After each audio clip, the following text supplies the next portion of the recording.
Polypede Works here, coming to you once again with One Piece chapter 1175 entitled Nidhogg. And boys, I don't know what it is about Loki and Ragnar.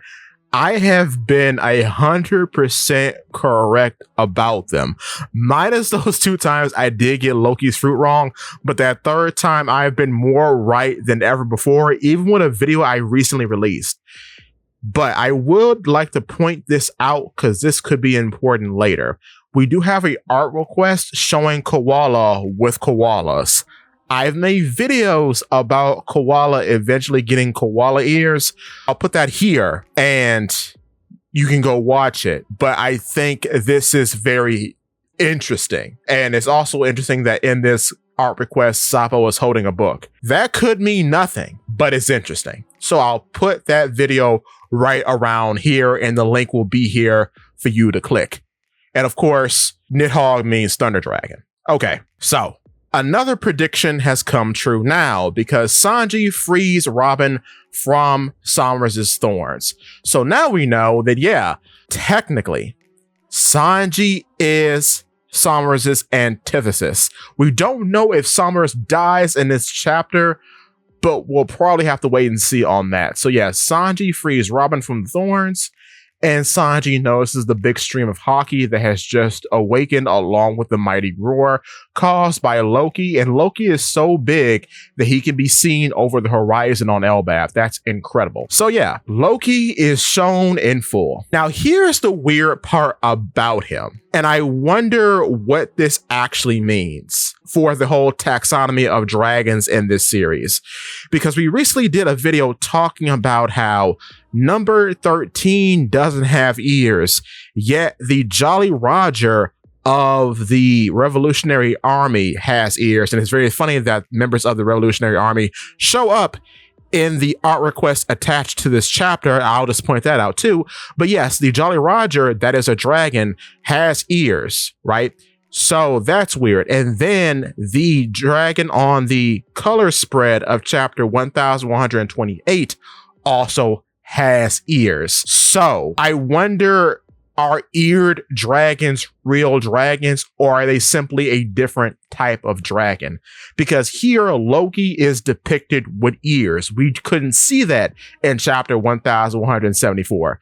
So this is very interesting that we're seeing the full shot of him and he does appear to have ears. So I'm going to take that real dragons have ears, or maybe it's a inconsistency. I'm not really sure. I hope that does get sorted out because that bothers me greatly. But yeah, like I've said in previous videos, even videos predicting that Loki will be an actual dragon, he is a real dragon.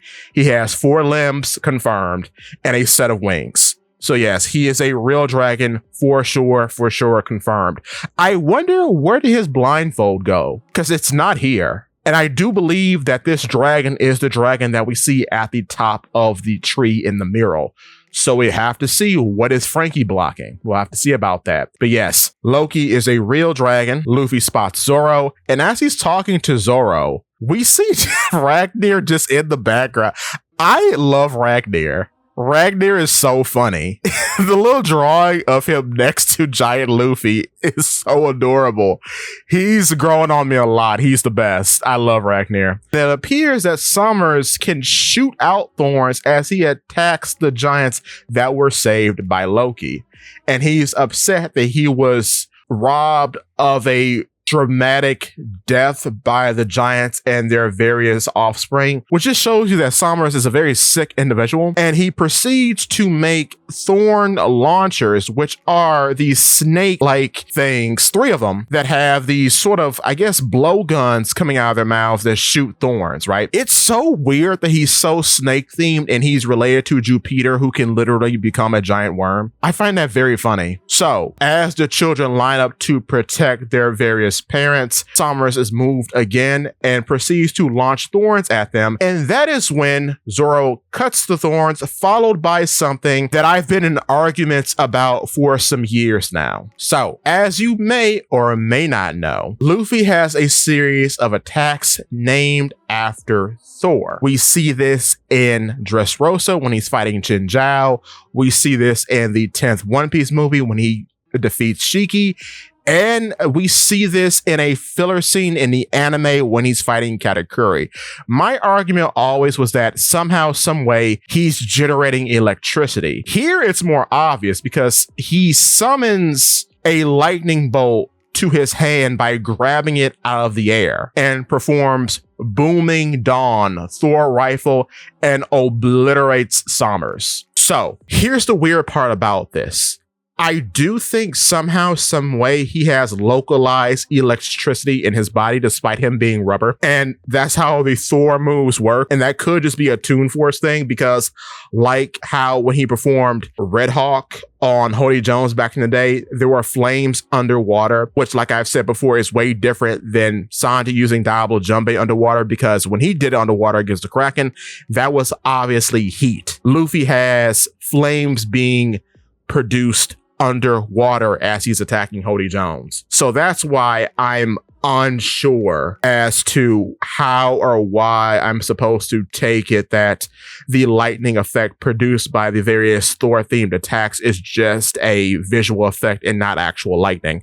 Because what would be the point in calling something Thor anything if it doesn't produce lightning? I thought that was the whole point because in lore, he's supposed to be inspired, I would think, by Eniru because Eniru's base lightning attack was called El Thor. So that's why I'm like, yeah, the Thor techniques all involve lightning. This is the first time in which it's just really, really obvious.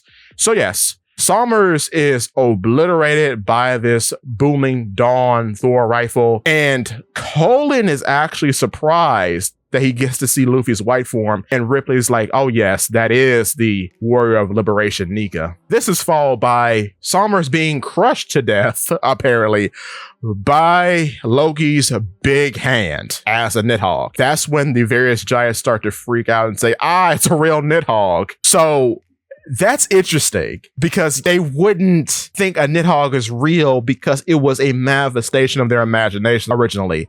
They don't really know that it's real. Also, I forgot to point out that Somers didn't believe that Nika is real, but yes, no, Nika is real. It appears as though before he gets crushed by Loki, he starts to regenerate. So I don't know if Loki stopped his regeneration by crushing him or what. That's when we cut back to Chopper and Gaban. And Chopper is amazed by Loki's new form, and Gaban says, yes, this is the first time I've seen it myself. And then he flashes back to what Jarl says about the fruit, and that is when we get a name confirmation. This fruit is actually called the mythological dragon fruit model Nidhogg. So I was correct all the time when I was calling it a mythical Zoan fruit, and I said it was going to be a dragon fruit, and I said the model was going to be Nidhogg. Called it all in a whole bunch of videos. Jarl goes on to say, in the past, right after Loki stormed off after killing Herald, that it is said that whomever eats it can transform into the world's most colossal dragon. The size of the creature is relative to the initial size of whomever ate the fruit, of course. We talked about this in a very recent video, I swear. And no, this was not recorded when spoilers came out. I had recorded that video like a week ago. So I'm kind of over the moon. I really am. So Jarl goes on to say, think of it this way. A giant would grow larger than a human undergoing the same transformation, and an ancient giant would grow naturally larger than that. That combination is what brings out the devil fruit's true potential. They say that this dragon breathes lightning. We talked about that. And when it flies, its jet black body can turn day into night. Now, I was wrong on that because I was thinking that potentially like the dragon in the color spread of chapter 1128, that Loki was going to be purple because his hair was purple, but no, the dragon is black. This is interesting because the first canonical dragon in One Piece chronologically is the black dragon that Ryuma fights in Monsters. So that's kind of weird. So the first canonical dragon is black, and now the first dragon that we're seeing in modern day One Piece is also black. Interesting. Now, in the depictions of the Nidhogg in Yarl's vision here, they don't have ears. Like the Nidhogg nightmare creature didn't have ears either, yet Loki has ears. I wonder what's up with that. The ear thing bothers me so much because what does that mean? What does the ear signify? Is that a art snafu or is that actually real? Because ears have shown up quite a few times, like we just talked about. So I don't know, but that is fascinating to me. And the fact that size is actually a factor is something we talked about, because I had said it was pretty peculiar that Loki was so big in comparison to the Nidhogg nightmare creature. And I had figured that was because Loki was an ancient giant. That is incredible. I'm just flabbergasted. I really am that I called it that specifically. So Shanks questions that, so the fruit was forbidden and hidden due to its immense power. Jarl comes back and says, not quite. It's just been protected by the Hammer Guardian Ragnir. Now, this part I don't think is correct, just by the way he talks about it, but this is interesting. He says, meaning Jarl, in Elbaf, there is a legend about a deity of war who fought with Ragnir. It is said that he took the form of a giant dragon and he locked horns with the sun deity. He was accompanied by a loyal partner, the ice squirrel Ratatoskr. I called Ratatoskr 3 years ago. So Ratatoskr is canonical to One Piece now. It is confirmed. Also, it's said that he's an ice squirrel. So like I said back then, and like I said in a few videos now, that he was going to be a mythical Zoan too. So Ratatoskr is a mythical Zoan fruit and the Nidhogg fruit is a mythical Zoan fruit. Jarl goes on to say, to make a long story short, after his master died, they say the loyal Ratatoskr came to possess the weapon Ragnir and awaits its master's return, or so the legend goes. So like I said in some video, I don't even remember, that probably Biblo and Ragnir are some of the oldest beings on Elbaf currently.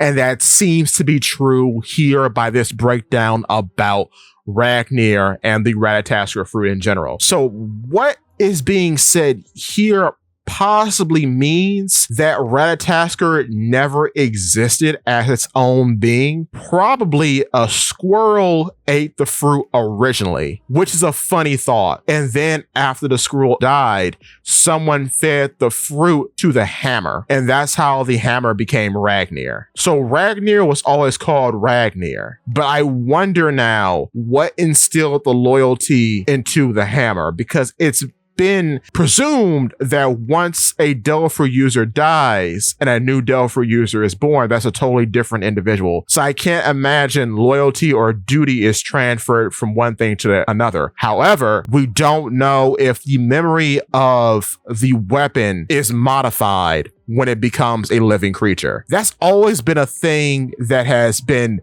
rattling around in my head. What actually happens if the weapon in question is a historical weapon or a weapon of importance and it becomes a living creature? Does the history with the user get imbued into the new creature's memory or what? Maybe that's what's going on here. I think there's more to talk about here, but like I mentioned before too, I do think when Chopper and Ragnir meet, we're going to learn a lot about Ragnir, and the same thing goes for Biblo too. I think Chopper is the key here. That's why I love that we open this arc with Chopper talking to Iscat, because that's just a seed being laid to show us that this whole talking to animals bit is going to come up again in this arc. At least that's what I think. So seeing as how Jarl recites this as a legend, there are probably some missing pieces that we don't know. But yes, Jarl goes on to say in Gaban's thoughts, but it seems Ragnir is no longer acting as a guard for the fruit's power. It's finally made its choice. And that choice is Loki. Ragnar is so funny. He's just sitting atop Loki's head. And we see the size difference between Loki and the nightmare creatures. That's insane. And that is when Loki breathes lightning. We call that too. Also in this shot, Loki again has ears. Just want to point that out. But yes, Loki breathes lightning and blasts away all the nightmare creatures in one shot, and that attack is called Thrudheim. Now, Thrudheim makes a lot of sense based on how we have a Thor attack name in this chapter, because Thrudheim means home of strength. And in Grimnismal, which is a poem, it's told that this is actually the house of Thor in Norse mythology. So we have an attack named after the house of Thor, and then we have an attack by Luffy referencing Thor himself. So the two are very much peas in a pod in that way, and I find that very, very interesting. And it's very funny, as he's doing said attack, Luffy and Ragnar are bouncing on Loki's head, jumping for joy. Ragnar is really cool. He's so funny. I really like him. I think we have another merchandise mascot on our hands. I really think we do. But yes, he blows all the nightmare creatures away with Thrudheim, which is this giant lightning blast. And we actually get a reaction from Emu. As Emu says, so that's it. The Nidhogg, it was here. It was here all along. This makes me think that the Nidhogg, based on the mythology surrounding it in One Piece, is most likely another deity Zoan fruit. Maybe a local deity based on the cultural influence and significance that the people of Elbaf are placing on it. So I could see that being the case. Now, is it a part of the same pantheon as Nika? Perhaps, because again, we're getting lore about a figure with this ability fighting Nika in the past. So most likely Ratatoskr, or now Ragnar, and the Nidhogg fruit are all a part of this weird pantheon with Nika. At least that's what I think. Amazing chapter. Simply amazing chapter. I loved every moment of it. Simply amazing. This further makes me think that Loki's going to join the crew, because again, this is too much. There's too much lore to just go on to say, oh, Loki's going to be a minor character. He's not going to be a main character. I don't know how the shrinking will occur, because size is now being emphasized a lot here with the fruit specifically. So maybe he can shrink on his own. Maybe another method is possible. I am not sure, but it's super weird that size has been a very big theme in this entire arc, both with Harold and now with Loki and his fruit. It's just very interesting. I will point that out, but we'll have to wait and see. With that being said, if you are liking the video so far, give me a like. And if you are enjoying the content, please hit that subscribe button followed by the bell so you never miss a video. On top of all that, could you please hit the hype button if you are able? It does help somehow. But to finish us off, give me your thoughts and tell your friends about Polypede Works.